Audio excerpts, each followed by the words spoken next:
पिछले 100 दिनों से ज्यादा हो गए और तथाकथित किसान आंदोलन की कलई भी धीरे धीरे खुल रही है। कई महीनों से अन्नदाता अन्नदाता कहकर भारत की पब्लिक को इमोशनल फूड बनाने का प्रयास हुआ। और तो और no farmer no food no future का बैनर अपनी अपनी गाड़ियों और अपनी अपनी छाती में लगाकर घूमने वाले लोग अब अपना असली रूप दिखाने लग गए हैं। किसान आंदोलन के नाम इतना हो हल्ला मचा कि कनाडा और अमेरिका वाले पाजी भी टूल किट के सहारे भारत के मासूम लोगों को कुछ दिन तक तो इमोशनल फूल बनाने में सफल होते दिखे। लेकिन जैसे जैसे आंदोलन अपनी सेंचुरी की ओर बढ़ता गया, वैसे वैसे असली नकली किसान के नए नक्श आम पब्लिक के समझ में आने लग गए। शायद ये लोग भूल गए कि भारत की आम पब्लिक जल्दी इमोशनल हो जाती है, पर भारत की आम पब्लिक दुनिया की सबसे समझदार पब्लिक में गिनी जाती है। इसी समझदारी का एक 440 वोल्ट का झटका एफसीआई के नए नियम से उन किसानों को लगा जो असल में किसान थे ही नहीं।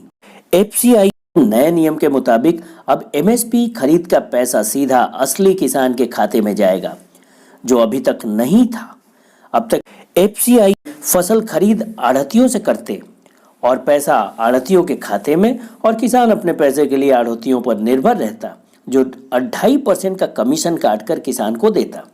लेकिन अब एफसीआई के नए नियम से सरकार पैसा आढ़तियों के बजाय सीधे किसानों के खाते में डालेगी।